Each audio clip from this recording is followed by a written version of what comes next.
Hello everyone, I am Gaurav and you are watching my YouTube channel physics Pathshala. तो आज का जो टॉपिक है it is for class 11th। The chapter name is laws of motion and the topic is pseudo force. अब देखिए, pseudo force जो है ये एक ऐसी क्वांटिटी है जो डिपेंड करती है फ्रेम ऑफ रेफरेंस पे। तो फ्रेम ऑफ रेफरेंस क्या होता है ये जानना बहुत जरूरी है स्यूडो फोर्स को समझने से पहले। तो पहले हम बात करेंगे फ्रेम ऑफ रेफरेंस की, उसके बाद हम जाएंगे स्यूडो फोर्स पे। हालांकि आज का जो टॉपिक है वो क्या है, स्यूडो फोर्स। तो इसको समझने से पहले हम बात करते हैं फ्रेम ऑफ रेफरेंस की। देखिए, फ्रेम ऑफ रेफरेंस क्या है?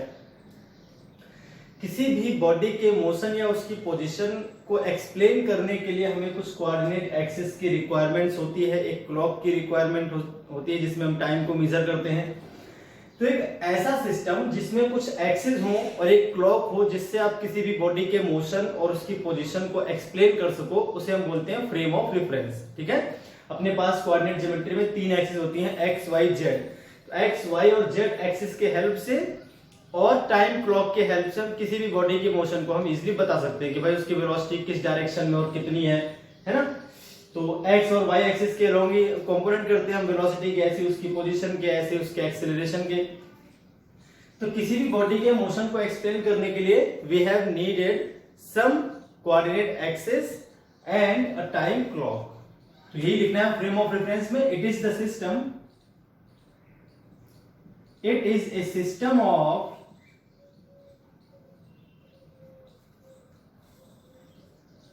some coordinate axis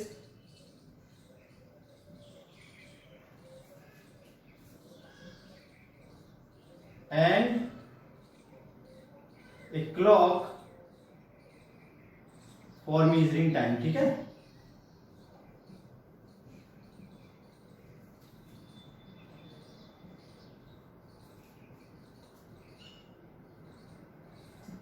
with the help of which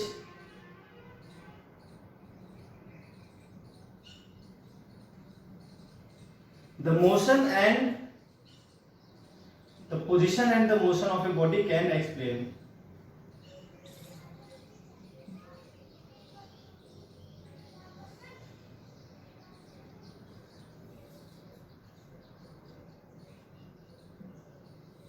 ठीक है, तो फ्रेम और रेफरेंस क्या हो गया भाई? अपने पास कोऑर्डिनेट एक्सिस का एक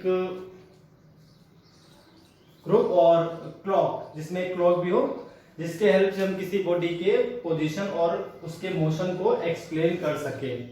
अच्छा, जो फ्रेम ऑफ रेफरेंस है ये दो टाइप का होता है। एक तो होता है आपका इनर्शियल फ्रेम ऑफ रेफरेंस और एक होता है non inertial frame of reference. तो इनर्शियल और नॉन इनर्शियल क्या है ये आपको समझना है स्यूडो फोर्स के लिए। चलिए बात कर लेते हैं टाइप्स ऑफ फ्रेम्स। ठीक है, तो इसमें जो फर्स्ट आएगा वो क्या होगा आपका? Inertial frame of reference. तो चलिए समझाता हूं मैं क्या होता है इनर्शियल फ्रेम ऑफ रेफरेंस। आप नोट कर लें साथ ही और समझते भी चलेंगे।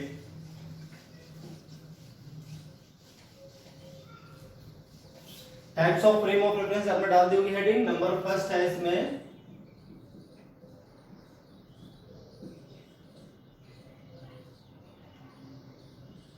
Inertial frame of reference.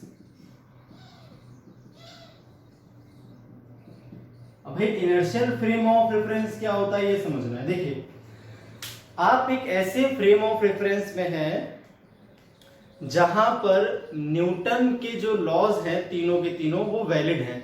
मतलब वो फ्रेम आपका या तो रेस्ट में है या फिर यूनिफॉर्म मोशन कर रहा है ना। यानी ऐसा आपको एक फ्रेम लेना है जहां पर अगर कोई बॉडी रेस्ट पे है तो वो रेस्ट में ही बनी रहे जब तक कि उस पे बाहर से कोई फोर्स ना लगाया जाए। और कोई बॉडी अगर मूव कर रही है यूनिफॉर्म वेलोसिटी से तो वो मूव करती रहेगी उसी यूनिफॉर्म वेलोसिटी से जब तक कि उस पर बाहर से फोर्स ना लगाया जाए। तो ऐसे फ्रेम ऑफ रेफरेंस को हम बोलते हैं इनर्शियल फ्रेम ऑफ रेफरेंस, जहां पर न्यूटन्स के जो लॉज ऑफ मोशन है वो वैलिड होते हैं। ठीक है, अच्छी तरह से काम करते हैं यहां पर। यानी बाहर से अगर फोर्स नहीं है तो बॉडी में किसी भी टाइप का कोई मोशन नहीं आएगा अगर वो रेस्ट में है तो ऐसे फ्रेम और रेफरेंस या तो रेस्ट में होते हैं या फिर यूनिफॉर्म मोशन कर रहे होते हैं। ठीक है भाई। तो इसमें क्या होगा, inertial frames are those which do not have any acceleration.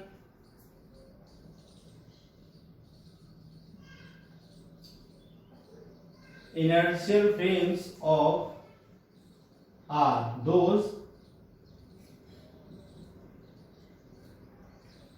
which do not have any acceleration.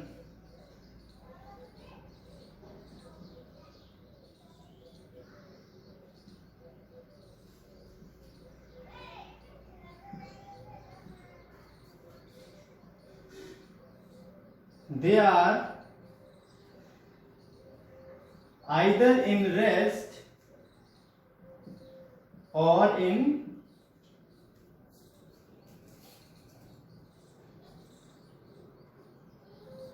और मूविंग विद यूनिफॉर्म वेलोसिटी, ऐसे लिख लेते हैं ना, और moving with uniform velocity.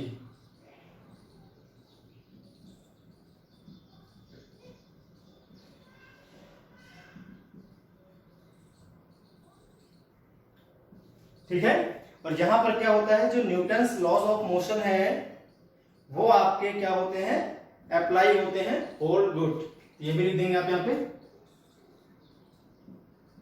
In these systems, in these frames,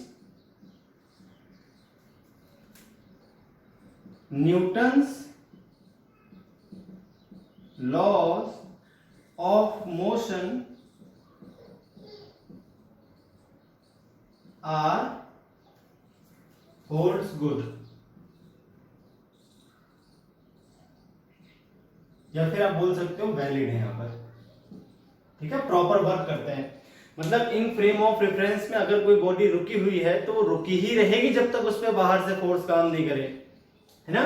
F equal to ma, तो वहां पर बाहर से एक एक्सटर्नल फोर्स होगा, तब उस बॉडी में एक्सीलरेशन आएगा। ठीक है, तो आपको ध्यान रखना है। अब ये जो हमने अभी तक क्वेश्चंस किए थे सब इनर्शियल फ्रेम ऑफ रेफरेंस के थे, सभी पे हम F net equal to ma लगा रहे थे। जितने भी हमने क्वेश्चंस अभी तक किए हैं वो सारे किस पे हैं, इनर्शियल फ्रेम ऑफ रेफरेंस पे। अच्छा, अर्थ का अगर आप खड़े हो तो अर्थ कैसा फ्रेम ऑफ रेफरेंस है, इनर्शियल फ्रेम ऑफ रेफरेंस, क्योंकि अर्थ पर कोई बॉडी अपने आप मूव नहीं करती। ठीक है, उस पे बाहर से कोई फोर्स चाहिए होता है तभी मूव करेगी।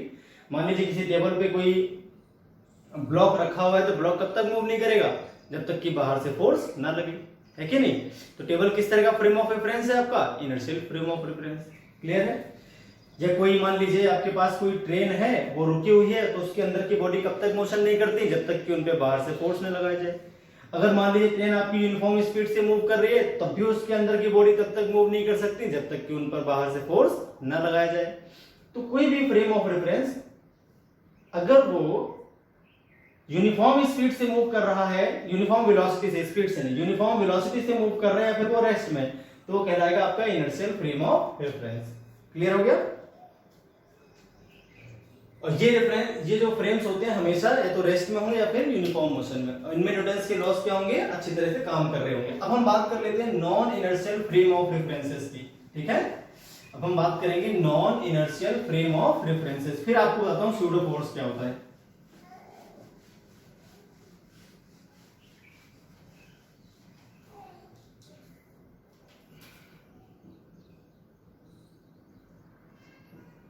Non inertial frame of reference, ये किस तरह का फ्रेम ऑफ रेफरेंस है, accelerated.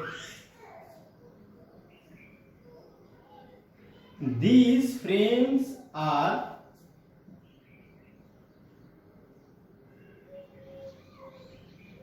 Accelerated frames.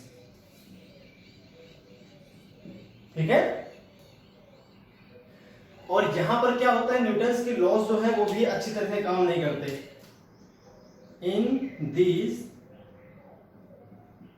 Newton's laws of motion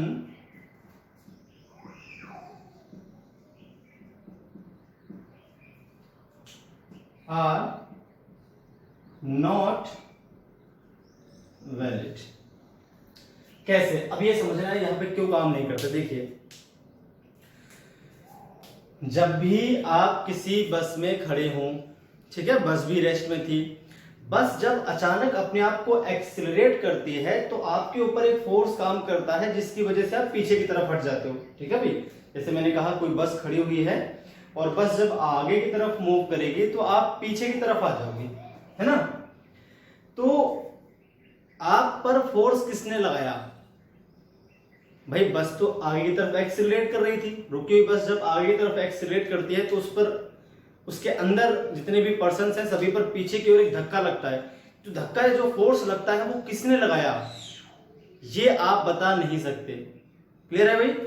क्योंकि जब बस आगे की तरफ एक्सिलरेट करेगी तो आपके ऊपर जो धक्का लगेगा वो किसी भी पर्सन ने या किसी रियल ऑब्जेक्ट ने लगाया ही नहीं है। आप किसको ब्लेम करोगे उसके लिए कि भाई मुझे किसने धक्का मारा? अब मान लीजिए अगर आप बस आगे की तरफ एक्सीलेट करते हो और आप पीछे की तरफ गिर जाते हो तो आप किसको बोलोगे किसने मुझे धक्का मारा?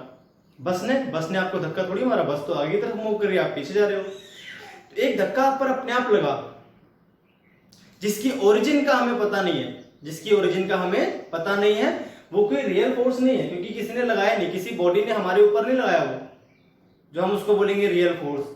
यहां पर जो फोर्स है जिसकी ओरिजिन का ही पता नहीं है उसको हम बोलते हैं स्यूडो फोर्स। जितने भी फ्रेम ऑफ रेफरेंस आपके एक्सेलरेटेड हैं उन सभी में जो भी बॉडीज हैं उन पर हमेशा एक फोर्स काम करता है जिसकी ओरिजिन का पता नहीं होता। किसने लगाया हमें नहीं पता, वो फोर्स किसने लगा दिया हमें नहीं पता।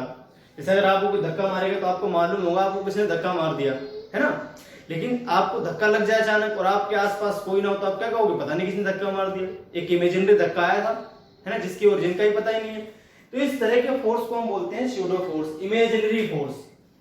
हाँ, हमने महसूस तो किया पर हम ये बता नहीं पा रहे हैं कि वो एक्चुअल में मारा किसने था, ये धक्का किसने हमको दिया। जब फोर्स की ओरिजिन का ही पता ना हो किसने लगा दिया तो ऐसे फोर्सेस को हम क्या बोलते हैं भाई? Pseudo force. तो अब हम बात करेंगे स्यूडो फोर्स की, ध्यान से समझना, और फिर हम कुछ न्यूमेरिकल्स भी ट्राई करेंगे इसमें ताकि आपकी जो बेसिक्स हैं अच्छी तरह से क्लियर हो जाए। ठीक है, चलिए तो अब हम बात कर लेते हैं स्यूडो फोर्स की।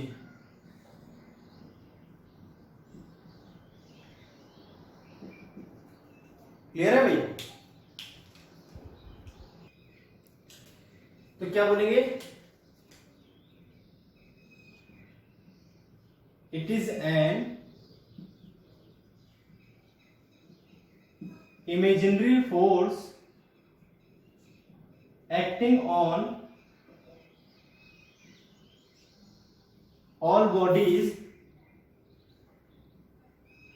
in non-inertial frame of reference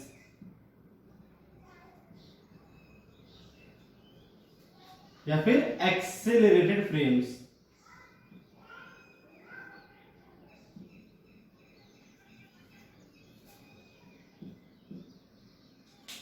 The origin of these forces, the origin of these forces cannot be explained, but the value of these forces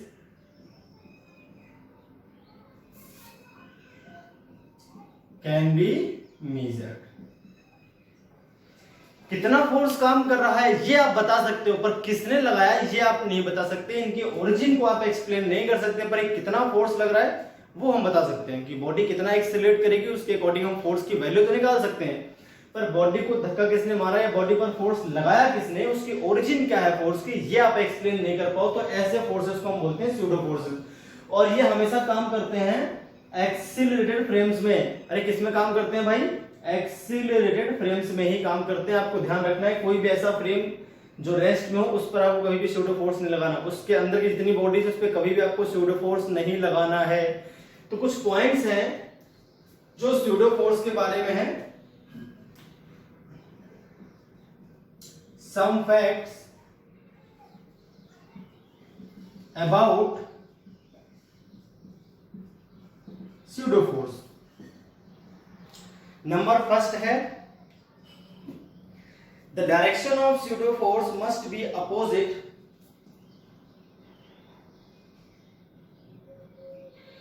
the direction of pseudo force on a body must be opposite to the direction of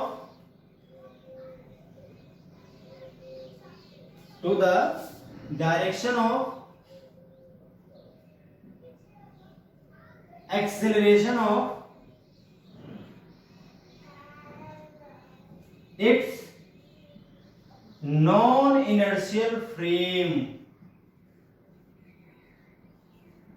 यानी body जिस non inertial frame में है उसका जिस direction में acceleration है, यानी जो फ्रेम है हमारा जिससे हम देख रहे हैं बॉडी को, वो किस तरफ एक्सेलरेट कर रहा है, उसकी जस्ट अपोजिट डायरेक्शन में बॉडी पर फोर्स काम करेगा। मान लीजिए एक फ्रेम ऑफ रेफरेंस है, उसमें एक बॉडी है, आपका जो पूरा फ्रेम ऑफ रेफरेंस है वो राइट डायरेक्शन में एक्सेलरेटेड है, तो उस बॉडी पर जो सूडो फोर्स काम करेगा वो लेफ्ट में करेगा, जस्ट अपोजिट डायरेक्शन में करेगा। अभी मैं न्यूमेरिकल्स करूंगा तो आपको ये बात समझ में आ जाएगी और अच्छी तरह से।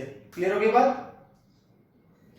अच्छा, जो इसकी वैल्यू है, वैल्यू कैसे पता करेंगे? सूडो फोर्स का जो मैग्नीट्यूड है वो कैसे निकालेंगे? The magnitude of pseudo force on a body in non inertial frame किसके इक्वल आएगा?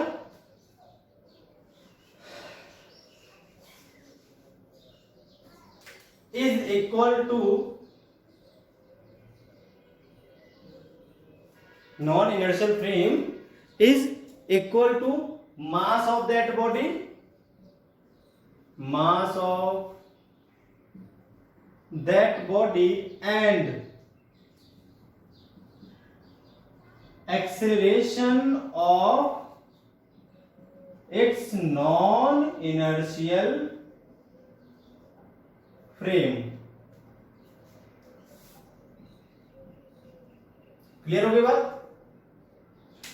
तो ये दो बातें जो आपको ध्यान रखनी है इसके बारे में, और आपको सूडो फोर्स तभी अप्लाई करना है। एक बात आपको ध्यान रखनी है, आप सूडो फोर्स हमेशा जब अप्लाई करोगे तो केवल उस फ्रेम के रेफरेंस में करोगे जो एक्सेलरेटेड है, मतलब जो नॉन इनर्शियल है। कभी भी इनर्शियल फ्रेम के रिस्पेक्ट में सूडो फोर्स काम नहीं करेगा। ठीक है, तो थर्ड पॉइंट है, ये भी मैं लिख देता हूं, आप इसको भी बढ़िया तरह से समझ लें एक बार। थर्ड पॉइंट जो है आपका, इसको भी आप समझ लें एक बार। Apply pseudo force on an object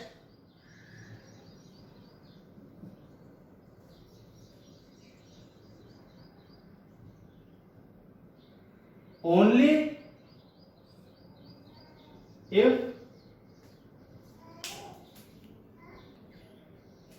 if it is placed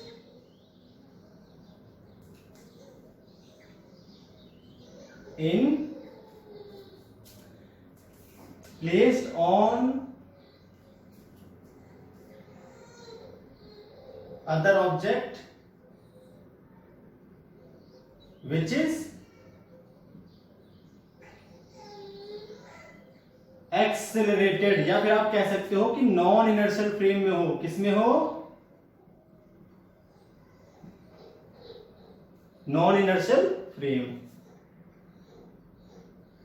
ठीक है भाई, तो सूडो फोर्स आप केवल तभी लगाओ किसी बॉडी पर जब वो बॉडी किसी ऐसी बॉडी पर रखी हो जो एक्सेलरेट कर रही हो, या फिर वो बॉडी किसमें हो? नॉन इनर्शियल फ्रेम में हो, तभी आपको सूडो फोर्स लगाना है। अगर बॉडी इनर्शियल फ्रेम में है या आप बॉडी को इनर्शियल फ्रेम से देख रहे हो तो बॉडी पे कभी भी आपको सूडो फोर्स नहीं लगाना है। क्लियर है बात? चलिए अब देता हूं मैं इसके एग्जांपल आपको।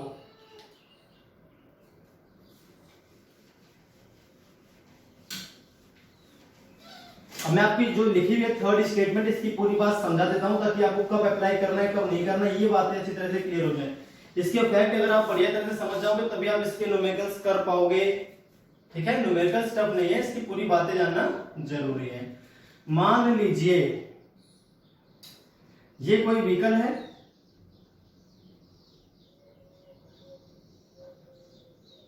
ठीक है भाई, इस पर एक ब्लॉक रखा हुआ है, ये मास m का, ठीक है। यहां पर एक पर्सन है और एक पर्सन इसी बस में है, ठीक है, ये, और ये आपका ब्लॉक है। ये जो बस है ये मान लीजिए एक्सेलरेट कर रही है towards right with acceleration a। Acceleration of क्या है, ये एक्सेलरेशन ऑफ बस है, ये जो आपको दे रखा है, ठीक। अब हमें क्या करना है, देखिए जो ब्लॉक है ना m मास का, जो मैंने अभी ब्लॉक बनाया, इसे किसी और कलर से बना देता हूं मैं। ये जो ब्लॉक है आपका, जो बस के अंदर रखा हुआ है, स्मॉल m मास का, तो number first, pseudo force on block of mass small m will be applied only with respect to a person standing इन बस, ठीक है, जिसका नाम भी मान लीजिए, इसका नाम है ए, है ना, पर्सन यहां पे पर्सन ए, ठीक है। और जो इसकी वैल्यू है स्यूडो फोर्स की वैल्यू कितनी आएगी, तो वैल्यू के लिए मैंने कहा है ना, वैल्यू इक्वल टू क्या होगा, अगर ब्लॉक पर आप स्यूडो फोर्स निकालते हो तो ब्लॉक का मास मल्टीप्लाई एक्सेलरेशन ऑफ फ्रेम। ये जो आदमी है इसका फ्रेम क्या है, बस, ये बस में खड़ा होकर देख रहा है, अरे भाई ये बस में ही तो खड़ा होकर देख रहा है, किसको, ब्लॉक एम को। तो अगर कोई आदमी बस में खड़ा होकर देख रहा है तो बस एक्सेलरेट कर रही है, तो जो आदमी है उसका जो फ्रेम ऑफ रेफरेंस जिसमें वो देख रहा है ऑब्जेक्ट को, वो क्या है, वो एक्सेलरेट कर रहा है। तो इस आदमी का जो फ्रेम है अगर वो एक्सेलरेट कर रहा है तो इस आदमी को इसके ऊपर स्यूडो फोर्स दिखेगा, ये देख पाएगा, हाँ इस पे स्यूडो फोर्स लग रहा है, और ये बॉडी उल्टा मूव करना शुरू कर देगी। इस पर्सन के लिए बॉडी उल्टा मूव करना शुरू कर देगी, कितने फोर्स, जो फोर्स काम करेगा ब्लॉक पर वो हो जाएगा MA, फोर्स ऑन ब्लॉक। किस डायरेक्शन में काम करेगा, अपोजिट डायरेक्शन में काम करेगा। तो मैं फिगर बना के भी आपको दिखा देता हूं, बाहर वाले आदमी के रिस्पेक्ट में मैंने नहीं बताया, ठीक है। तो ये जो ब्लॉक है हमारे पास,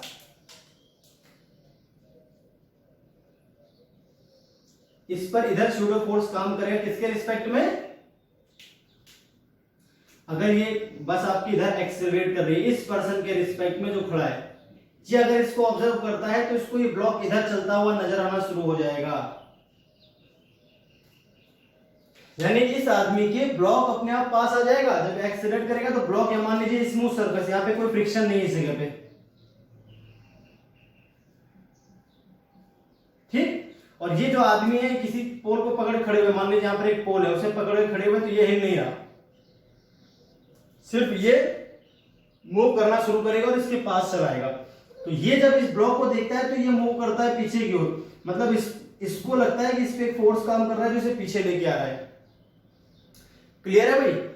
जबकि जो बाहर खड़ा आदमी है, देखिए बाहर खड़ा आदमी किसमें है, बाहर खड़ा आदमी तो रेस्ट में, उसका जो फ्रेम ऑफ रेफरेंस है वो थोड़ी ना एक्सेलरेट कर रहा है। तो ये जिस फ्रेम में है, यानी जो पर्सन है ये एक्सेलरेट नहीं कर रहा है, ये पर्सन एक्सेलरेट कर रहा था, तो जब ये इसको देखता है तो इस पे स्यूडो फोर्स काम करेगा। और जो बाहर खड़ा पर्सन है वो कैसा है, रेस्ट में, तो वो कैसा है, इनर्शियल फ्रेम में है, उसके लिए ब्लॉक पर स्यूडो फोर्स काम नहीं करेगा, उसके लिए ब्लॉक पर कोई स्यूडो फोर्स काम नहीं करेगा। ये भी लिखना है आपको सेकेंड में। इस पर्सन का नाम लिख लेते हैं B. For person B standing on earth surface, ये ग्राउंड लिख सकते हो आप, ठीक है। There is no pseudo force, there is no pseudo force on block of mass. ठीक है, आप स्यूडो फोर्स तभी लगाओगे जब आप उसी बस में चढ़ जाओ जो बस एक्सेलरेट कर रही है। तो अगर आप खुद एक्सेलरेट करते हो तब आपको दूसरी बॉडीज पे स्यूडो फोर्स समझ में आएगा। अगर आप रेस्ट में हो तो कभी आप दूसरी बॉडी पे स्यूडो फोर्स नहीं देख सकते। तो ये बातें आपको बहुत ज्यादा ध्यान रखनी है, जो मैंने लिख दी हैं, दोनों बातें नोट कर लें आप। यानी इस पर्सन को ये ब्लॉक पीछे आता हुआ नजर नहीं आएगा। समझ गए बात? चलिए तो भाई आगे देख लेते हैं नेक्स्ट।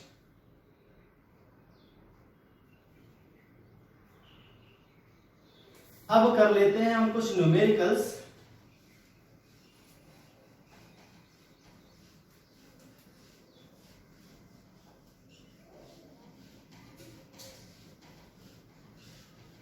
तो आपको समझ में आएगी स्यूडो फोर्स के जो न्यूमेरिकल्स हैं वो किस तरह से आते हैं और कैसे आपको वो सॉल्व करने हैं। क्लियर होगी बात? चलिए तो बात कर लेते हैं स्यूडो फोर्स के न्यूमेरिकल्स की। तो न्यूमेरिकल नंबर फर्स्ट है, आपके पास मान लीजिए ये एक ब्लॉक है बड़ा सा, कैपिटल एम जो है इसका मास है, यहां पर इसके ऊपर एक छोटा सा ब्लॉक है जिसका मास स्मॉल एम है। ठीक है, there is no friction between the wedge and block. इस बड़े वाले को बोलते हैं वेज। बड़े वाले को हम क्या बोलते हैं भाई? ये मान लीजिए नीचे है। ऑल सरफेसेस आर स्मूथ, मतलब कहीं भी कोई फ्रिक्शन नहीं है। पहली बात तो आपको ध्यान रखनी है। ठीक है, तो आपको करना क्या है, देखिए अगर मैं इसको छोड़ दूंगा तो ये ब्लॉक नीचे की तरफ आना शुरू हो जाएगा, ये ब्लॉक नीचे की तरफ चलेगा। अच्छी बात है।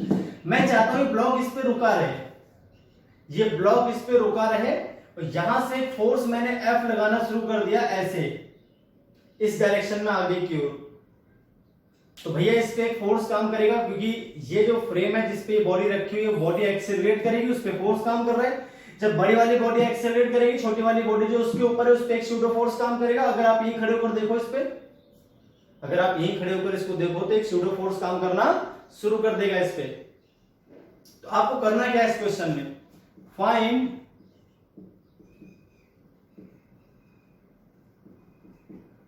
चलिए मास मान ही लेते हैं पहले। इसका मास मान लीजिए आपके पास 20 kg है, और इसका जो मास है वो मान लीजिए आपके पास क्या है, स्मॉल एम है आपके पास, मान लीजिए 5 kg। तो आपको फाइंड क्या करना है, find the value of force capital F so that the block of mass small m will not slide on wedge of mass capital M। बड़े वाले को बोलते हैं वेज। ये जो है इसका नाम क्या है, वेज, और इसका नाम क्या है भाई, ब्लॉक। ये आपको पता करना है। जैसे मैंने क्वेश्चन आपका लिख दिया, क्वेश्चन देख लो एक बार, फिर हम देखते हैं कैसे करेंगे इसको हम क्वेश्चन को। ठीक है, अगर मैं इसे अर्थ से ऑब्जर्व करूंगा तो यहाँ पे कोई स्यूडो फोर्स काम नहीं करेगा, लेकिन अगर मैं इसी पे खड़े होकर देखूं तो यहाँ पर स्यूडो फोर्स काम करेगा, फिर स्यूडो फोर्स आपका काम करेगा। तो क्वेश्चन तो आपने नोट कर ही लिया होगा। आप क्या करोगे, यहां पर खड़े हो जाओ इस जगह पे, ठीक है, और इसको ऑब्जर्व करो, और इसको ऑब्जर्व करो। तो सॉल्यूशन देखिए, चलिए तो अब कर लेते हैं इसका सॉल्यूशन। मैंने क्वेश्चन को मिटा दिया है, थोड़ी जगह कम थी, तो आप ध्यान से देखें सॉल्यूशन कैसे करेंगे। देखिए मैंने यहां पर क्या किया, एक पर्सन को यहां बैठा दिया। अब ये पर्सन जब इसको ऑब्जर्व करेगा तो इसको ये रेस्ट में दिखेगा, मतलब स्लाइड नहीं कर रहा। अगर ये ब्लॉक स्लाइड नहीं करता इसके ऊपर, मतलब ये रुका रहेगा, इसको ही रुका हुआ दिखेगा। अब इसके रिस्पेक्ट में इस पे जितने फोर्स है वो आप लगा दो, और फिर F is equal to ma से हम निकाल लेंगे सॉल्यूशन जो भी आएगा। अब देखिए इस पर्सन के रिस्पेक्ट में देखें, with respect to a person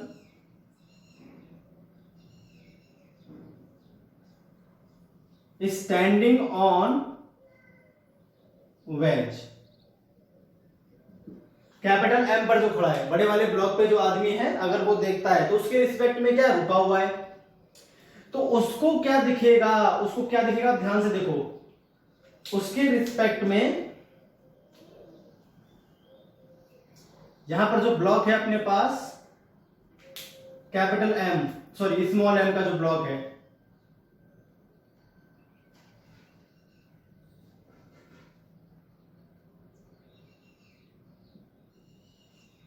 जो स्मॉल एम का ब्लॉक है, इस पर्सन को, जो यहां पर खड़ा हुआ पर्सन है, इसको कितने फोर्स दिखते हैं? एक तो स्यूडो फोर्स दिखेगा, मैंने कहा था क्यों, क्योंकि अगर आप फोर्स F लगाते हो कैपिटल एम पर, तो ये इधर मूव करना शुरू कर देगा, एक्सेलरेट करेगा, है कि नहीं? ये इधर की तरफ देखिए 37 डिग्री का एंगल भी है, यहां पर जो एंगल बनाना है 37 डिग्री का बना लिया। अब अगर मैं फोर्स F लगाता हूं तो ये पूरा सिस्टम एक्सेलरेट करेगा। तो आप मान लीजिए बड़ा वाला जो ब्लॉक है वो एक्सेलरेट करता है टुवर्ड्स राइट। ये किसका एक्सेलरेशन है? Acceleration of wedge with respect to earth. Wedge कौन है? बड़ा वाला ब्लॉक, सॉरी बड़ा वाला ये सिस्टम, जो बड़ा वाला ब्लॉक दिख रहा है ट्रायंगल शेप का, ये वेज है, और छोटे वाले को हमने ब्लॉक बोला है।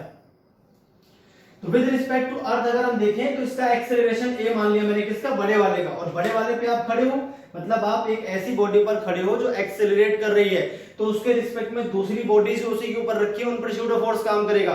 तो स्यूडो फोर्स जो काम करेगा छोटे वाले ब्लॉक पर, वो हमेशा अपोजिट डायरेक्शन में करता है एक्सेलरेशन ऑफ व्हीकल।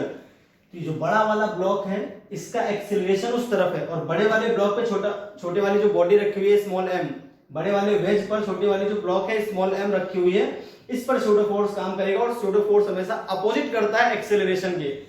तो आपका फ्रेम जिस डायरेक्शन में एक्सेलरेट करेगा उसकी अपोजिट डायरेक्शन में स्यूडो फोर्स काम करता है। अगर वो एक्स एक्सिस पर कर रहा है एक्सेलरेट, तो स्यूडो फोर्स उल्टा काम करेगा।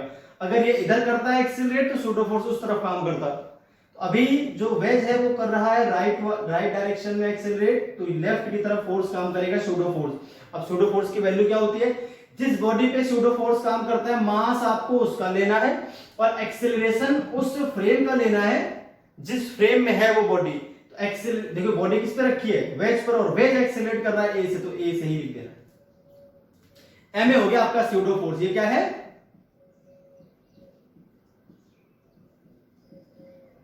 Pseudo force. किस पर? ब्लॉक पर।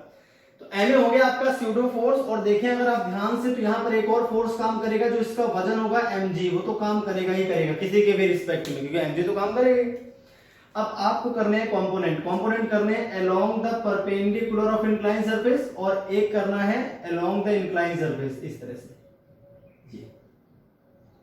ठीक है, अब इसको मैं मिटा देता हूं। ऊपर पे थोड़ी जगह बनानी है, इसको आप नोट कर लें। इसको मैं मिटाने जा रहा हूं, इस लाइन को। अब आप ध्यान से देखेंगे, अगर यहां आपका एंगल 37 डिग्री का बनेगा, तो यहां भी 37 डिग्री का एंगल बनता है, आप याद कर लो हमेशा के लिए। ठीक है, ये दोनों 90 बना रहे, तो यहां जो एंगल बनेगा वो बन जाएगा आपका 53 डिग्री का। किसका बन जाएगा? 53 डिग्री का। ये mg है, तो यहां पर जो कंपोनेंट आएगा वो आ जाएगा mg cos 37। ma, तो यहां पर जो ma का कंपोनेंट आएगा वो आ जाएगा ma cos 53, क्योंकि एंगल यहां 53 डिग्री का बन रहा है। यहां देखें तो ये आ जाएगा ma sin 53। ma का एक कंपोनेंट यहां लेना और एक वहां लेना, ये दोनों आपस में 90 डिग्री का एंगल बनाते हैं। अगर ये cos है तो वो sin में आएगा। ये mg cos 37, तो यहां क्या आ जाएगा? mg sin 37। रेक्टेंगुलर कंपोनेंट करना आता होगा आपको सभी को, समझा दिया था मैंने आपको पहले। और नॉर्मल रिएक्शन काम कर रही है इस सरफेस की वजह से, ब्लॉक m पर वो है परपेंडिकुलर टू सरफेस। तो सरफेस जैसी होती है वो अपने से 90 डिग्री पर हमेशा लगाती है नॉर्मल रिएक्शन। तो ये जो ब्लॉक है वो दो फोर्सेस से दबा रहा है इसको, तो एक फोर्स ऊपर उल्टा आ जाएगा जिसको बोलेंगे नॉर्मल रिएक्शन। तो दो फोर्स आ गए आपके नीचे की तरफ, एक ऊपर की तरफ, एक ये और एक ये। जिसके आपने कंपोनेंट किए वो आप हटा दोगे। तो अब दोबारा से एक बार फिगर बनाओगे अपने समझने के लिए। 37 डिग्री का एंगल यहाँ पर दिखाई दिया मैंने। अब ब्लॉक एम को देखिए, जिसके हम कंपोनेंट कर लेते हैं उन फोर्सेस को हम फिर दोबारा नहीं देखते, ध्यान रखनी ये बात, आपको कई बार कह चुका हूं मैं।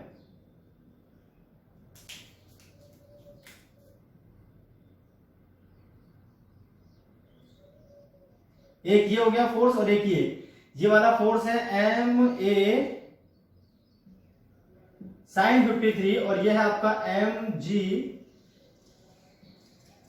साइन 37 और इधर भी फोर्सेस हैं आपके along the perpendicular to surface, एक तो है एन और दो है इधर, एक है आपका एम ए कॉस 53 और एक है आपका एम जी कॉस 37। जिनके हमने कंपोनेंट कर दिए वो फोर्स हम दोबारा नहीं लिखेंगे, तो एक तो एम ए और एक एम जी नहीं लिखना है आपको, कंपोनेंट कर दिया, एम जी के 2 हिस्से कर दिए और एम ए के भी 2 हिस्से कर दिया। अब इससे बचे एम जी खुद गायब और एम ए भी खुद गायब है, तो ये आपके 5 फोर्स हैं 1 2 3 4 5। अब चूंकि ब्लॉक इसमें है तो यहां लिखेंगे as block is on rest, है ना, इसको हटा देता हूं मैं।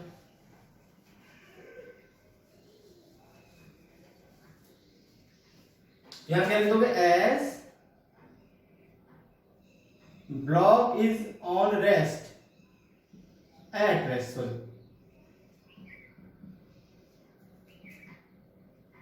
ऑन वेज, वेज पर वो रेस्ट में यानी वेज के रिस्पेक्ट में रुका हुआ है। तो वेज के रिस्पेक्ट में अगर हम देखते हैं इसको तो हम पहले बात करेंगे along the inclined surface. Along the inclined surface दो फोर्स हैं, दोनों बराबर होने चाहिए, क्योंकि अगर वो रुका हुआ है तो दोनों फोर्स क्या होने चाहिए, बराबर होने चाहिए। m से m तो कैंसिल हो जाएगा, a इंटू साइन 53 की वैल्यू होती है 4/5, g हो गया 10 साइन 37 3/5 से 5 कट गया तो 30/4 आ गया आपके पास एक्सेलरेशन a। यानी जो एक्सेलरेशन है किसका, वेज का, वो कितना आ गया, वो आ गया आपके पास 30/4। इतनी बात समझ में आ गई। टी सूडो फोर्स से क्या है मैंने। अब आगे देखता हूं, हमें तो निकालना है फोर्स कैपिटल एफ। अभी ए निकला है आपका, अब देखिए एफ कैसे निकालूंगा मैं, तो ये आपने नोट कर लिया, मैं इसको थोड़ी देर के लिए इरेज कर देता हूं।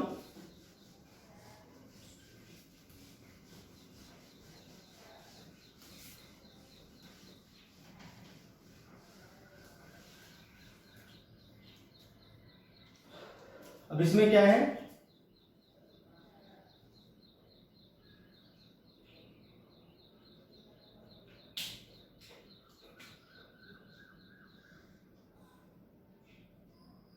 ये स्मॉल एम है और जो नीचे वाला है वो कैपिटल एम है। इन दोनों पर फोर्स कैपिटल एफ काम कर रहा है और ये जमीन पर है, स्मूथ सरफेस है।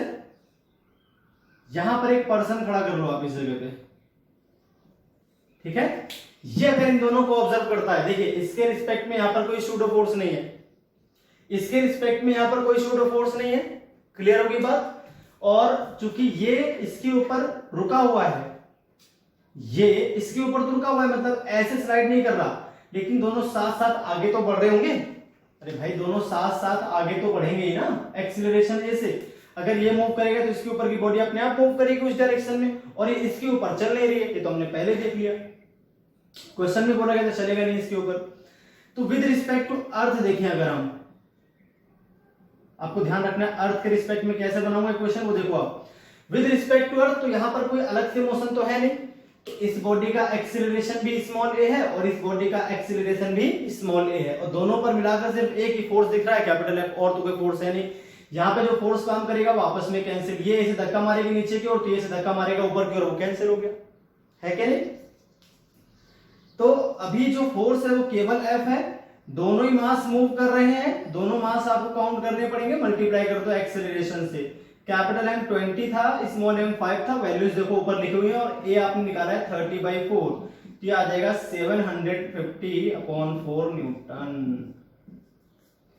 तो भाई ये है आपका सॉल्यूशन इस क्वेश्चन का। आपको बात शायद समझ में आ गई होगी। चलिए तो भाई इस टाइप के 2 ही क्वेश्चन और देख लेते हैं ताकि बात और अच्छी तरह से समझ में आ जाए। चलिए देखते हैं। तो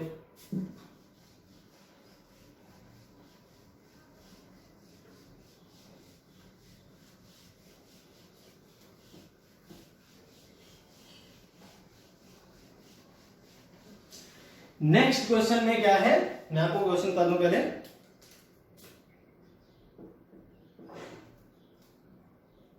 मान लीजिए आपके पास इस तरह से एक बड़ी सी ट्रॉली है,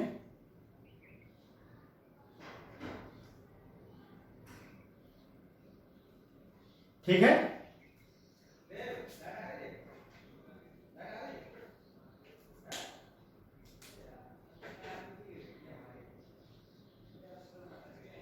इस तरह से आपके पास पुली और 2 ब्लॉक हैं। अब आप मान लीजिए यहां पर आपके पास एक ब्लॉक है, कॉम्प्लिकेट कर दिया मैंने क्वेश्चन को। ये जो बड़ी वाली ट्रॉली है ये मान लीजिए आपकी 50 केजी की है। ये ब्लॉक जो है वो आपका मान लीजिए 10 केजी का है, और यहां पर भी एक ब्लॉक है आपके पास, ये मान लीजिए आपका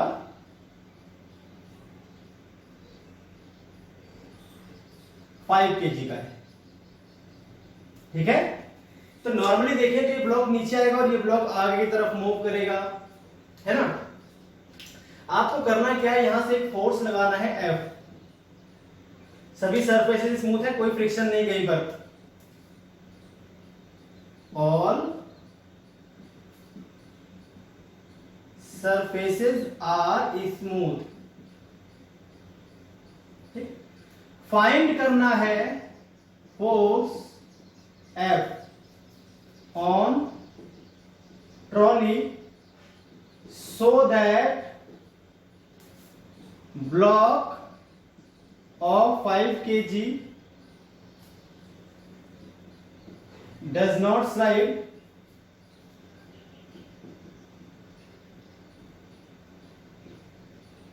on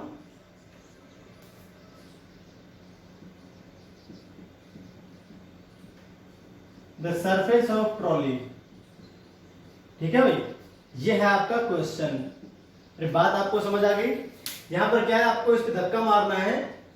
अब जब आप इसे धक्का मारोगे तो ये पूरी चीज इधर एक्सेलरेट करेगी, तो सूडो फोर्स आएगा इस पे इधर और इस पे इधर, भाई दोनों बॉडीज पे सूडो फोर्स काम करेगा, और इस सूडो फोर्स की वजह से दोनों बॉडी क्या रुकी रहेंगी, फिर दोनों बॉडी मूव नहीं करेंगी। और क्या करना है, बस ठीक है, ये फाइंड कर लेते हैं। F की वैल्यू हमें पता करनी है इस केस में भी, ताकि ये इस पर स्लाइड ना करे, ये इस पे रुका रहे।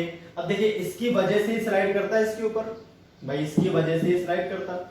अब अगर ये नहीं मूव करेगा तो ये भी मूव नहीं करेगा, कंफर्म बात है भाई। अगर ये मूव नहीं करेगा तो ये भी मूव नहीं करेगा। इसको थोड़ा सा हटा के बनाते हैं, इससे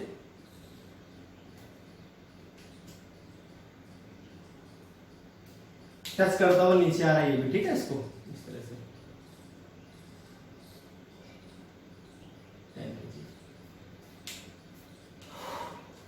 चलिए आप करते हैं इसका सॉल्यूशन। क्वेश्चन आपने नोट कर लिया होगा, मैं इसको इरेज कर देता हूं, जगह थोड़ी कम है। चलिए अब देखिए सॉल्यूशन क्या आएगा इसका।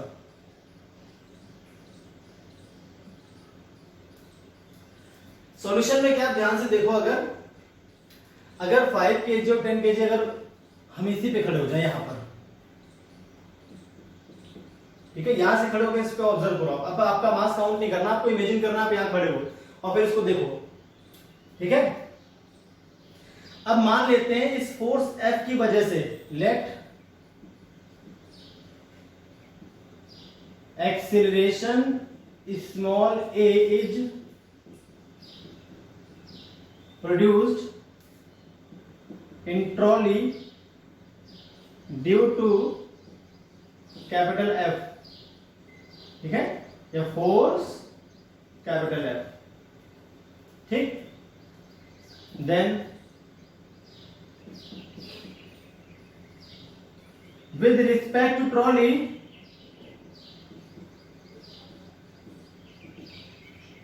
there will be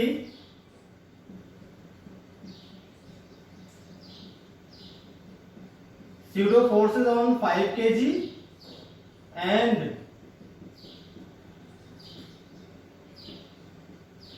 10 kg blocks। इन दोनों पर क्या होगा भाई, स्यूडो फोर्स काम करेगा। क्लियर होगी बात। तो स्यूडो फोर्स दोनों पे काम करेगा, तो भाई किस तरह से करेगा ये भी आप देख लो एक बार। ये जो पूरा सिस्टम है, मान लीजिए इधर की तरफ कर, ट्रॉली जो है आपकी वो इधर की तरफ करती है एक्सेलरेट, ट्रॉली जो है वो आपकी करती है इधर की तरफ एक्सीलरेट ए से, ठीक है, अच्छी बात है।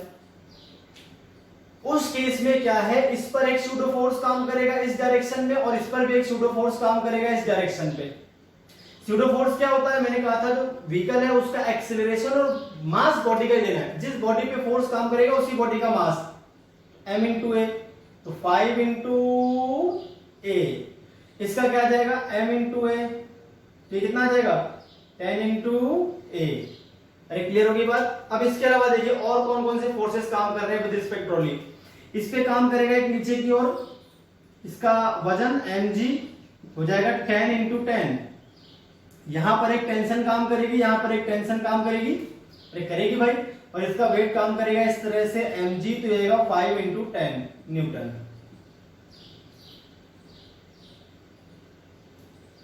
ठीक है, अब हम दोनों ब्लॉक्स की अलग अलग बात कर लेते हैं। फॉर 10 kg ब्लॉक हम बात कर लेते हैं। अब जो ये MA से धक्का मार रहा है इसको, तो इधर एक रिएक्शन आएगी नॉर्मल जो आ जाएगी N, इस पे एक रिएक्शन आएगी ऊपर की तरफ N1, इसको मान लेते हैं N2, नाम है N1 N2 रख दिया मैंने। तो अगर हम इस वाले ब्लॉक को देखेंगे, इसको 10 kg वाले ब्लॉक को देखा जाए तो उस पे ऊपर की तरफ एक फोर्स है T, नीचे की तरफ है 100, इधर एक फोर्स है और इधर एक फोर्स है, ये फोर्स है आपका MA कितना आ रहा है 10 इंटू ए, और जो इधर फोर्स है वो है आपका N2, है ना, फॉर 10 kg ब्लॉक। तो 10 kg ब्लॉक जो है वो किसमें भाई, अगर ये ब्लॉक स्लाइड नहीं करेगा तो ये भी तो रुके रहेगा, अगर ये आगे नहीं आएगा तो नीचे नहीं आएगा, तो ये भी रुका हुआ है, ये भी रुका हुआ है। अगर ये आपका रुका हुआ है तो इस केस में T इज इक्वल टू क्या आ जाएगा 100 न्यूटन, एंड N2 कितना आ रहा है 10 इंटू ए, 100 लिख देते हैं बस, ठीक है। तो फर्स्ट और सेकंड दो इक्वेशन हमने बना दी। अब हम बात कर लेते हैं सिमिलरली फॉर 5 kg बॉडी।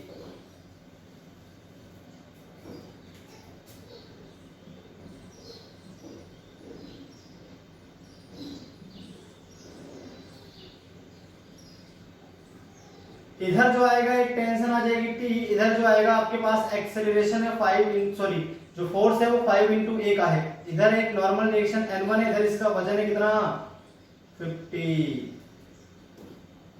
तो N1 यहां से आ जाएगा सीधे सीधे आपका 50, इक्वेशन नंबर 3 कर लेते हैं, और जो आपका T है ये आ जाएगा 5 इंटू ए।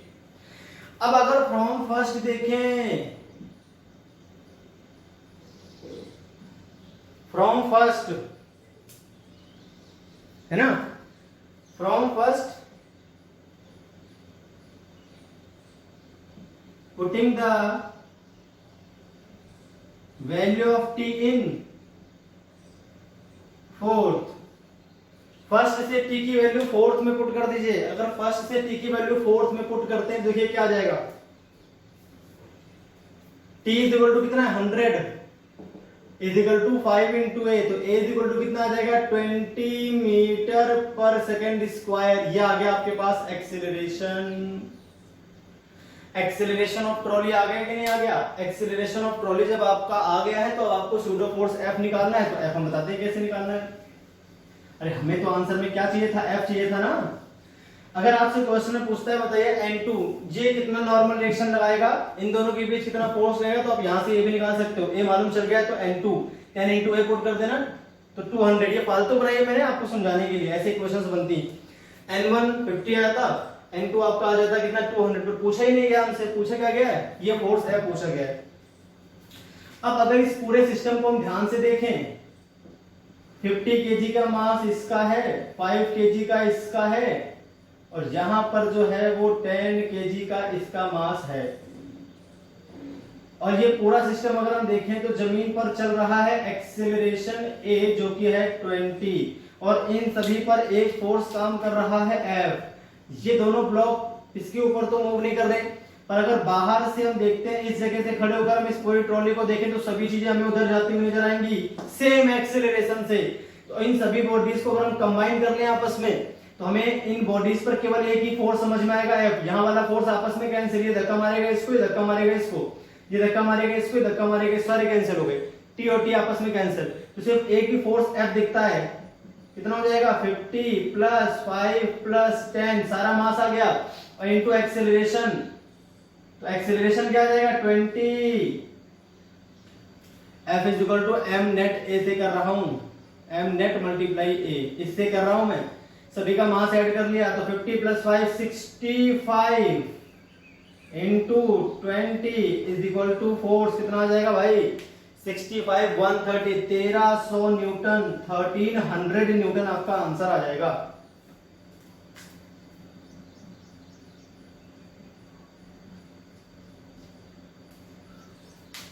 ये आ जाएगा भाई आपका आंसर। तो इस तरह से आपको सूडो फोर्स वाले क्वेश्चन सॉल्व करने हैं।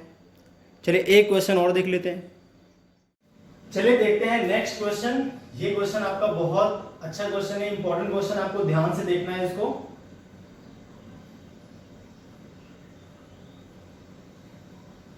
आपके पास एक पुली है इस जगह पर, और इस पुली से एक रोप गुजरती है, यहां पर एक मास है 20 kg का, फिर इसके ऊपर से एक रोप इधर की तरफ आ रही है, ठीक है, और यहां पर आपके पास एक और पुली है, और उस पुली के ऊपर से एक और स्ट्रिंग है, यहां पर दो मास कनेक्टेड है आपके पास। ये है आपका 10 kg का मास, और ये है आपका 5 kg का मास। इस तरह से आपका ये पूरा सिस्टम है, 10 kg 5 kg 10 kg, इस तरह से, ठीक है। अब आपको इसमें क्या है, जो पुली और स्ट्रिंग है ये मासलेस है, pulley and strings are massless. ये फिक्स्ड है, ये वाली मूव नहीं कर सकती, पर ये वाली मूवेबल है।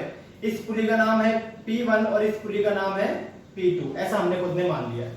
आपको पता करना है फाइंड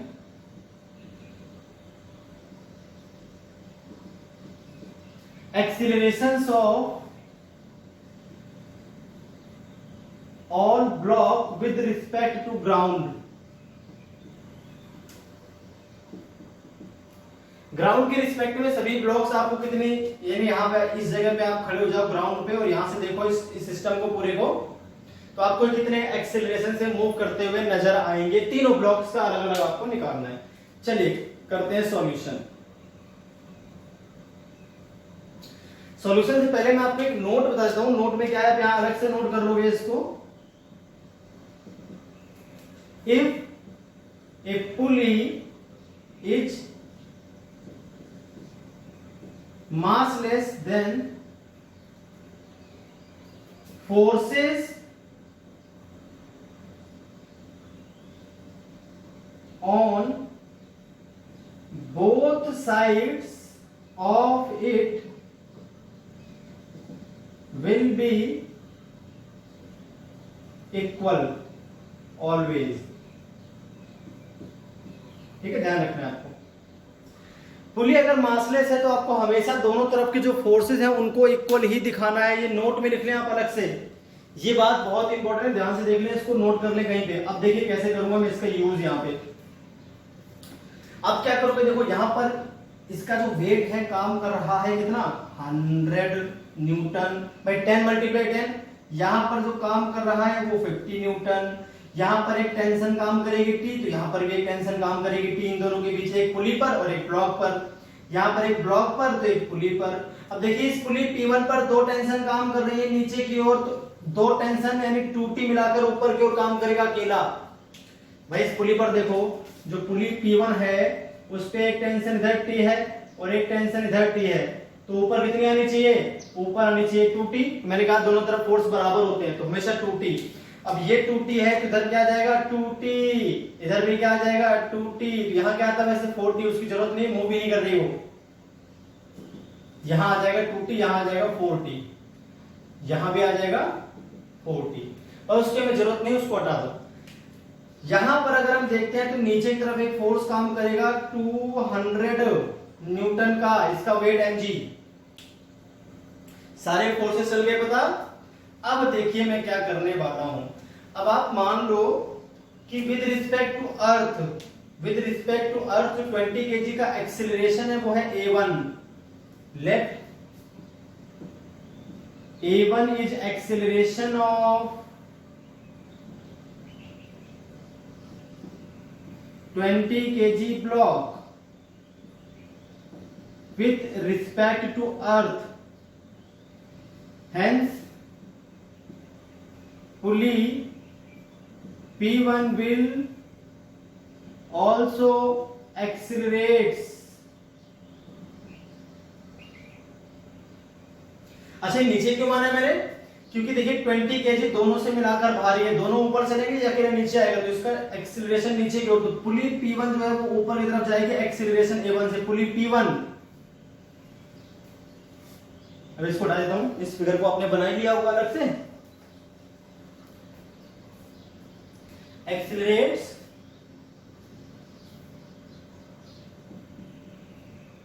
विद A1 अपवर्ड्स। देखिए कैसे, पुली P1 से डायरेक्ट रस्सी से बंधा हुआ है 20 kg नीचे आएगा तो पुली P1 ऊपर की ओर चलेगी। भाई इतनी बात समझ आ गई। अब ये जो ब्लॉक हैं दोनों, ये पुली के ऊपर भी मूव कर रहे हैं और पुली के साथ भी मूव करेंगे। देखिए पुली ऊपर चलेगी, दोनों ऊपर तो जाएंगे कंफर्म बात है, और ये पुली के ऊपर भी मूव कर रहे हैं, है कि नहीं। अब पुली के ऊपर इनके पास दो एक्सीलरेशन है, इसके पास दो, एक तो पुली के लिए और एक ग्राउंड के लिए, दो है। यहां पर जो आदमी खड़ा हुआ देखेगा इनको, यहां पर जो आदमी है उसे इनके दो एक्सीलरेशन दिखेंगे। ये दिखेगा एक तो ये इसके ऊपर चल रहा है नीचे की ओर, और इसके ऊपर ये चल रहा है ऊपर की ओर, और जब पुली साथ में जा रही है ऊपर A1 से, दोनों ऊपर भी चल रहे हैं साथ साथ, तो इसको ये ऊपर जाता हुआ नजर भी आएगा और नीचे जाता हुआ नजर भी आएगा। इसके पास दो एक्सीलरेशन होंगे और इसके पास भी दो एक्सीलरेशन होंगे इसी हिसाब से, ठीक है, इसके रिस्पेक्ट में। तो हम पहले पुली P1 के रिस्पेक्ट में बात करते हैं, आपको समझ में आएगी, थोड़ी सी कॉम्प्लिकेटेड बात, ध्यान से आप समझिए। अगर पुली P1 के रिस्पेक्ट में देखा जाए, let with respect to pulley P1 the accelerations of blocks 5 kg and 10 kg are A0 as shown in figure। देखिए अगर आप बाकी सब भूल जाओ, थोड़ी देर के लिए सब कुछ भूल जाओ, सिर्फ आप P1 पे बैठ जाओ, यहां पर बैठ के इसको ऑब्जर्व करो। जब आप यहां पर बैठ के इन दोनों ब्लॉक्स को देखोगे तो आपको दोनों ब्लॉक सिर्फ ऊपर नीचे आते हुए नजर आएंगे। भाई देखो, जिस व्हीकल पे हम बैठे हैं उस व्हीकल के मोशन को हम ऑब्जर्व नहीं कर पाते। जैसे अगर हम ट्रेन में बैठे हैं तो हम नहीं बता पाएंगे हम चल रहे हैं ट्रेन के साथ साथ, हमें लगता है हम रुके हुए हैं। ये जो आदमी है, इसके लिए जब ये नीचे देखेगा इन दोनों ब्लॉक्स को, तो उसको ये वाला ब्लॉक जाते हुए नजर आएगा नीचे की ओर, और ये वाला ब्लॉक जाते हुए नजर आएगा ऊपर की ओर A0 से। तो इसको लगेगा ये इसके पास आ रहा है और ये वाला इससे दूर जा रहा है, ठीक है। केवल अगर इसी पर बैठ के हम देखें, इस पर बैठ के देखें, तो इसका जो मोशन होगा ऐसे, ये नीचे और ये ऊपर। इसके अगर ये रुका हुआ होता, इमेजिन करो रुका हुआ होता, तो इसे नीचे आ रहा होता और ये ऊपर जा रहा होता। 10 kg वाला ब्लॉक जो है, और ये क्या है 5 kg वाला ब्लॉक जो है, ऐसे तो होता है ना। तो विद रिस्पेक्ट टू पुली हमने मान लिया जो इनका एक्सीलरेशन है वो क्या है A0। अब आज चूंकि एक्सेलरेट कर रहे हैं तो इन पे शूडो फोर्स काम करते हैं, इस पे एमए काम करता और इस पर भी एमए काम करता है कि नहीं। तो आप चाहो तो उससे भी निकाल सकते हो, भाई इस पर एमए नीचे को करता है, इस पर भी एमए नीचे को करता फोर्स, और इस शूडो फोर्स से करना चाहो आप शूडो फोर्स से कर सकते हो। आप शूडो फोर्स से कैसे करेंगे आप ध्यान से देखो। अब देखिए चूंकि पुली कैसा फ्रेम है, एक्सीलरेटेड फ्रेम है जो A1 से ऊपर की ओर जा रहा है, तो शूडो फोर्स कैसे काम करेगा, इस वाले ब्लॉक पे एक शूडो फोर्स काम करेगा Ma1 नीचे की ओर। m कितना है इसका जो m है वो कितना है 10। भाई इस पे एक शूडो फोर्स काम करेगा Ma, तो 10 इंटू A1 एक फोर्स हो गया, और एक फोर्स इस पर पहले से था कितना 100 न्यूटन, जो इसका क्या है, जो इसका वेट है, ठीक है दिख रहा है यहां तक। और इस पर भी ऐसे एक फोर्स काम करेगा, इसका मास मल्टीप्लाई एक्सेलरेशन, तो 5 इंटू A1 तो एक फोर्स हो गया, और इस पर एक फोर्स नीचे की तरफ भी था, कितना 50 न्यूटन। Tension T। तो इन दोनों के लिए अगर हम देखें सिर्फ, अब मैं ऊपर की चीजें मिटा रहा हूं, ध्यान से क्वेश्चन देखेंगे, ठीक है। ये मैं सूडो फोर्स से कर रहा हूं, विदाउट सूडो फोर्स भी इस क्वेश्चन को हम कर सकते हैं, क्योंकि टॉपिक सूडो फोर्स है, इसलिए मैं सूडो फोर्स से सॉल्व करके आपको दिखा रहा हूं। अब देखिए ध्यान से, एक दो नीचे की तरफ और एक ऊपर की तरफ, बॉडी आ रही है नीचे की तरफ। अब ये देख रहे हो ना इसको। अब अगर आप इसके रिस्पेक्ट में देखते हो तो कि आप एक्सेलरेट कर रहे हो, तो इन दोनों पे सूडो फोर्स काम करेंगे। ग्राउंड के लिए सूडो फोर्स काम नहीं करते, यहां के लिए सूडो फोर्स काम करेंगे। अब इस पे दो फोर्स है, दोनों पे सूडो फोर्स नीचे क्यों लगा दिए, क्योंकि आप एक्सेलरेट कर रहे हो, जो फ्रेम है वो ऊपर की तरफ कर रहा है एक्सेलरेट, दोनों बॉडीज पे सूडो फोर्स नीचे की तरफ काम करेंगे। अब देखिए ध्यान से, इस पर क्या है फोर्स, ये नीचे की तरफ आ रहा है, दो फोर्सेस नीचे की तरफ है, तो 10 into A1 plus 100 is equal to क्या आ जाएगा, नहीं minus T is equal to क्या आ जाएगा भाई, 10 into A0। 10 into A0 equation number first हो गई। किसके लिए बनाई है मैंने, for 10 kg। For 10 kg block आपने कर दिया। अब हम बात करते हैं फॉर 5 kg।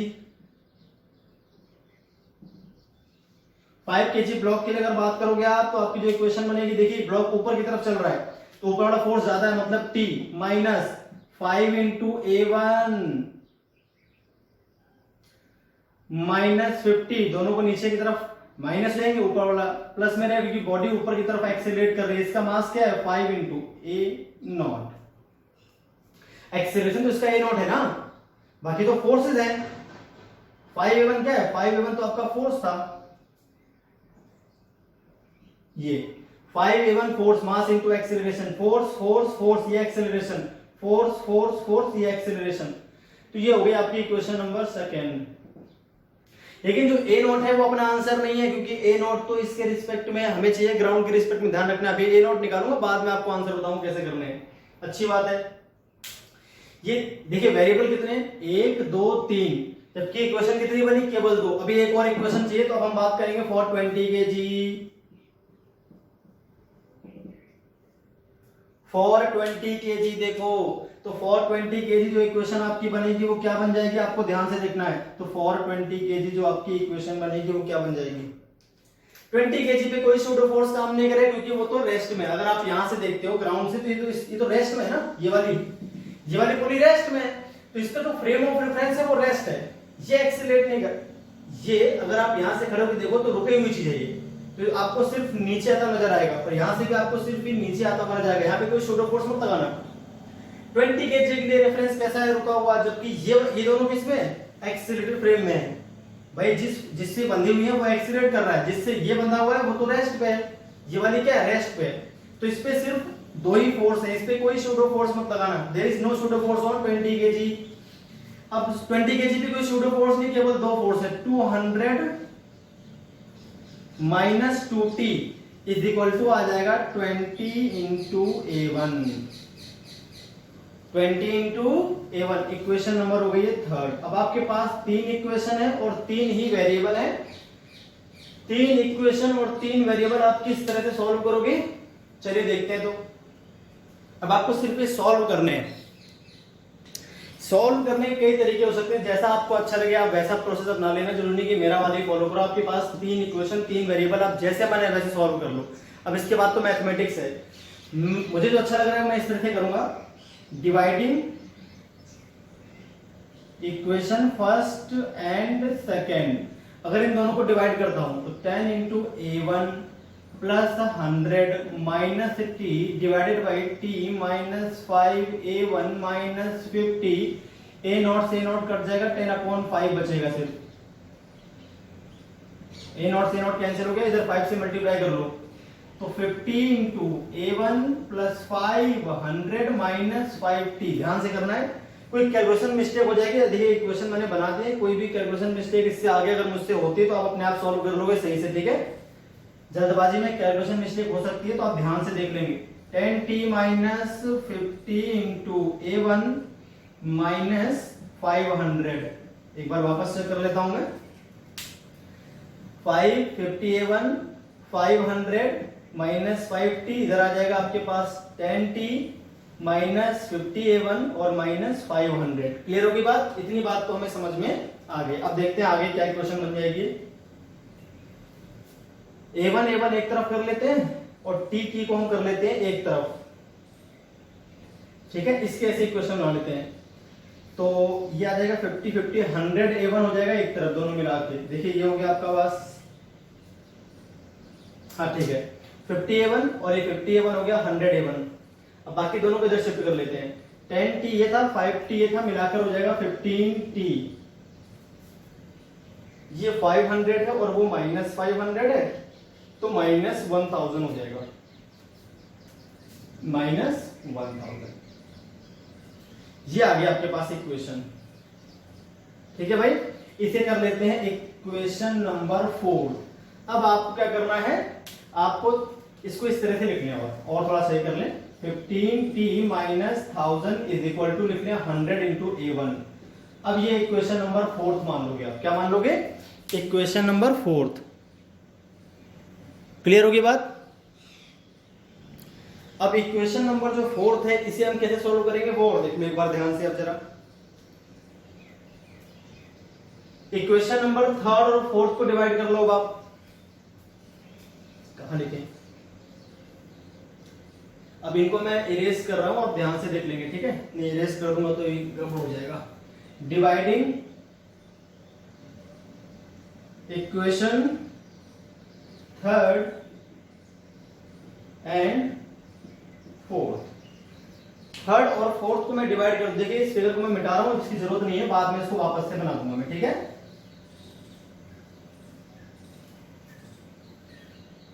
3 और 4 को डिवाइड करूं तो 4th ये रही, 3rd ये रही।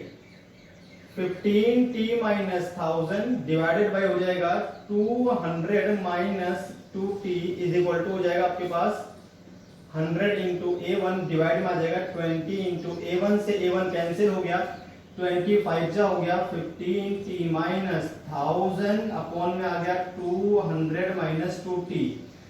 2 ये हो गया आपके पास 1000 माइनस 10t, इधर हो गया 15t माइनस 1000।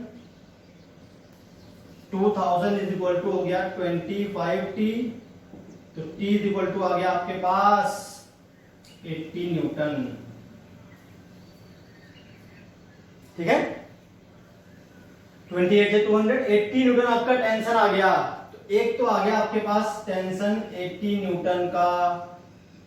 ठीक है, अब टेंशन अगर 80 न्यूटन आ गई है तो आप पुट कर दो किसमें? 3rd में। आप करोगे putting in 3rd, putting in 3rd। चलिए देखते हैं। तो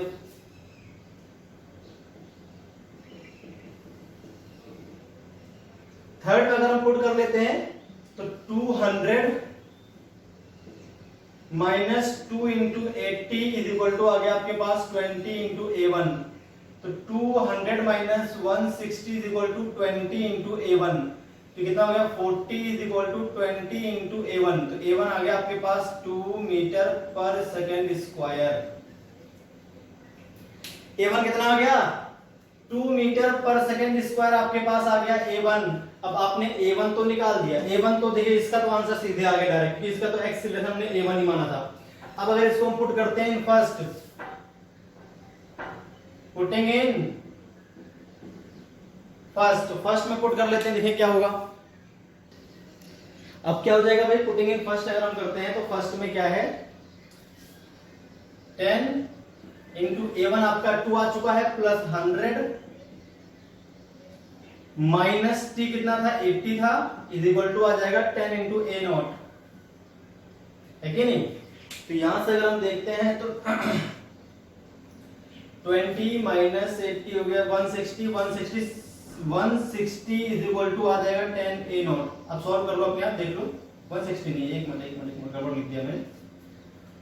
120 माइनस 80 40 आएगा ये, तो 4 इज इक्वल टू आ गया A0। A1 मालूम चल गया, T मालूम चल गया और A0 भी मालूम चल गया। a1 तो सीधे एक्सीलरेशन था किसका 20 का, तो हमें मालूम था, आंसर आ गया सीधा। अब बचे दोनों ब्लॉक जिनका हमें अर्थ के रिस्पेक्ट में चाहिए एक्सीलरेशन। तो अब आप ध्यान से देखो, इतनी बात समझ आ गई? तो हम लिखेंगे hence acceleration of block 20 kg with respect to earth, कितना आ गया a1 आ गया आपके पास सीधे, कितना था 2 मीटर पर सेकेंड स्क्वायर। कोई भी कैलकुलेशन मिस्टेक होगी तो आप प्लीज ध्यान से अपने आप देख लेंगे। इक्वेशंस आपको ऐसे बनाने जैसे मैंने बताया। अब इसमें क्या था, आप ध्यान से देखो, मैंने कहा था यहाँ पर एक पुली है P1 जिसके ऊपर ये वाला ब्लॉक जो है नीचे की तरफ जा रहा है एक्सीलरेशन a0 से, और ये वाला जो ब्लॉक है वो ऊपर की तरफ आ रहा है एक्सीलरेशन a0 से। ये पुली के रिस्पेक्ट में थे, और पुली खुद जा रही है ऊपर a1 से। भाई जो पुली है वो आपकी खुद a1 से ऊपर जा रही है। अब अगर यहां से खड़े होकर देखो with respect to earth, with respect to earth अगर हम देखें, अर्थ पर से हम देखें तो हमें इस ब्लॉक के पास दो एक्सेलरेशन नजर आएंगे। ध्यान से देखें भाई, थोड़ा कॉम्प्लिकेट मैटर है। अगर यहां से आप खड़े होकर देखते हो इसको तो आपको ये नीचे आता हुआ नजर आएगा a0 से, जबकि पूरा सिस्टम ऊपर जा रहा है a1 से। तो इसके पास दो एक्सेलरेशन हो गए, किसके पास 10 kg के पास, एक तो हो गया ऊपर की तरफ a1 और एक हो गया नीचे की तरफ a0। तो जो आपका नेट एक्सेलरेशन आएगा किसका 10 kg का, ठीक है, एक्सेलरेशन ऑफ 10 kg ब्लॉक जिसको मान लेते हैं हम a2। तो a2 पता है क्या जाएगा, a1 और a0 पे बड़ा कौन सा है, a0 आपका 4 आया जबकि a1 आपका 2 आया। तो a0 माइनस a1 4 माइनस 2, भाई दोनों अपोजिट डायरेक्शन में है, एक उसको ऊपर ले जा रहा है एक उसको नीचे। a0 की वैल्यू 4 है और a1 की वैल्यू 2 है, तो ये नेट कितना आएगा, नीचे की तरफ आएगा किससे 2 से, 2 मीटर पर सेकेंड स्क्वायर। तो एक्सेलरेशन जो है आपका with respect to earth 10 kg का आ गया 2 मीटर पर सेकेंड स्क्वायर। अब ऐसे ही अगर हम 5 kg की बात करें, ग्राउंड पे खड़े हो जाओ आप और 5 kg वाले ब्लॉक को देखो, तो 5 kg वाला ब्लॉक जो है आपको ऊपर जाता हुआ नजर आएगा a0 से, और ये तो इसके ऊपर चल रहा है a0 से, और ये पूरा सिस्टम a1 से चल रहा है। जैसे आप भाई ट्रेन है, ट्रेन चल रही है 10 मीटर पर सेकंड से और आप उसके अंदर चलते हो 2 मीटर पर सेकंड से, तो आपकी स्पीड 12 हो जाएगी, 2 आपकी खुद की और 10 ट्रेन वाली। तो ऐसे ही a1 तो इसमें ऐड होगा ही और a1 इसमें भी ऐड होगा, इसमें एक ऊपर एक नीचे इसने माइनस कर दिया। अब इसमें दोनों ऊपर की तरफ आ जाएंगे, a1 भी क्या आ जाएगा ऊपर की तरफ। इसको इसके दो मोशन आते हैं नजर, एक तो ये इसके ऊपर चल रहा है और ये इसके साथ साथ a1 से ऊपर जा रहा है। तो पुली a1 से ऊपर जाएगी, दोनों के पास वो तो होगा ही होगा कंफर्म, और ये इसके ऊपर मूव कर रहे हैं तो वो अलग है। तो इसके पास दो एक्सीलरेशन अर्थ के लिए और इसके पास भी दो एक्सीलरेशन अर्थ के लिए, इसके पास दोनों अपोजिट थे, इसके पास दोनों सेम आ गए। तो ये मान लेते हैं a3, a3 कितना आ जाएगा,